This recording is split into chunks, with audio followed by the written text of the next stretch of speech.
सोमनाथ कापसे आपल्याला विनंती आहे की आपण मनोगत व्यक्त करावं. आदरणीय व्यासपीठ आणि व्यासपीठावरती उपस्थित असलेले आपल्या सर्वांचे मार्गदर्शक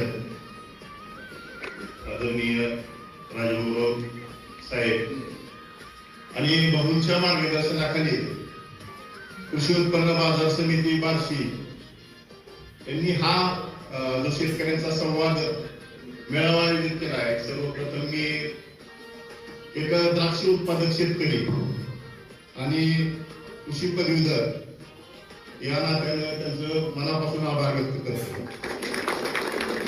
खरं तर बऱ्याच वेळा आपण बघतो शासकीय योजना असतील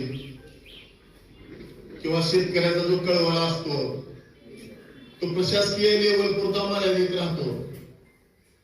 आज एक शेतकरी म्हणून मी जवळून पाहिले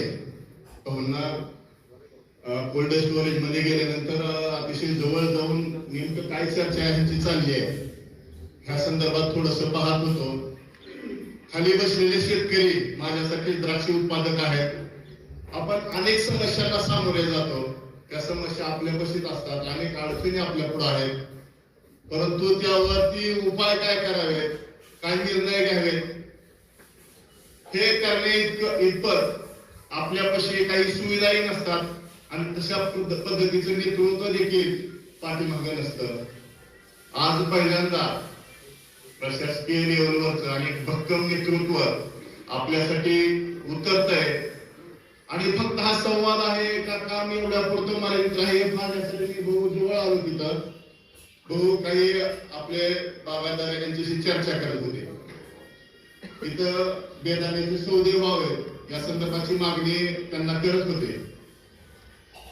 बहुनी तो प्रश्न अतिशय जिव्हाळ्याने समजून घेतला. मेन अडचण आहे सांगत होते की सौद्यांचे दिवस फिक्स झालेले आहेत. तासगाव असेल, सांगली असेल, सोलापूर असेल आणि आपल्याकडे थोडस यायला अडचण आहे. अतिशय रामबाण उपाय फक्त बोलण्यापुरता नाही. भाऊनी लगेच सांगितलं तुमच्यापैकी कुणी व्यापारी का होत नाही. शेतकरी हा फक्त शेतकरी न राहता तो व्यावसायिक व्हायला पाहिजे आणि हे बोलणं नाही आणि तेवढ्या पुरतं ते मर्यादित राहिले नाही. कारण की बरेच मंडळी बोलतात तुम्ही का होत नाही. त्यांनी लगेच त्याच्यावरती पर्यायी लगेच सांगितलं तुम्ही चालू करा, तुमचा माल आज टाका, उद्या तुम्हाला शेतकऱ्यांना देण्यासाठी. कुठे आहे खरंच कौतुकास्पद आहे.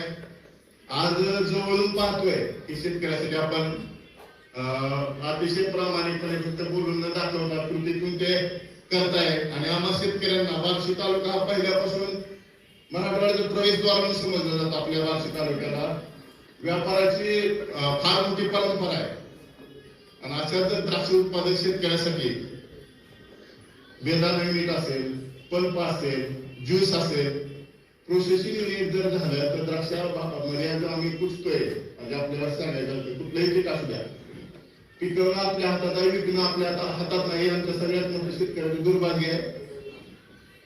मार्केटचा रेट मध्ये चढ उतार आहे. कधी म्हणजे ते जुगारासारखा खेळ आहे. कधी 4 पैसे हातात येतात, कधी आम्ही लॉस मध्ये जातो. एवढी बिकट अवस्था आहे. जर शेतकरी प्रोसेसिंग मध्ये उतरला तर त्याच्या उत्पादनाला योग्य अशा पद्धतीचा भाव मिळणार आहे. मी ह्याच्या अगोदर निवडणुकीचे महाराज बोलते आमचे जवळचे मित्र असल्यामुळे मी बहुतेक कार्यक्रमाला गेलो निवडणुकीच्या. त्यावेळेस तुम्ही लोकांना शब्द दिलता की मी ह्याच्यावरती विचार करतो. लगेच त्यांनी सांगितलं मी करतो वगैरे. तुम्ही त्यावेळेस बोलला होता की शेतकऱ्याच्या ह्याच्या कमी भाव किंवा मार्केटचे तफावत असते. या संदर्भात आपण कार्य करू. काय करता येते का बघू. आणि लगेच तुम्ही आज सांगितल्याप्रमाणे ऍक्शन मोड मध्ये दिसला. कौतुकास्पद वाटतं. आमच्या शेतकऱ्याच्या पोरांना आधार मिळतोय आणि बार्शी तालुका हे द्राक्ष हब झालं तर आम्हाला सुद्धा अत्यंत आनंद होणार आहे. प्रोसेसिंग युनिट करावं आणि आमच्या मालाला चांगल्या पद्धतीचा दर मिळणार आहे. आपण शेतकऱ्यांच्यासाठी शेतात उतरला, प्रश्न जाणून घेताय, ही पहिली स्टेप आमच्यासाठी खूप सुखदायक आहे. आभार मानतो. आपले आणि कृषी उत्पन्न बाजार समितीचे आणि या ठिकाणी थांबतो. धन्यवाद.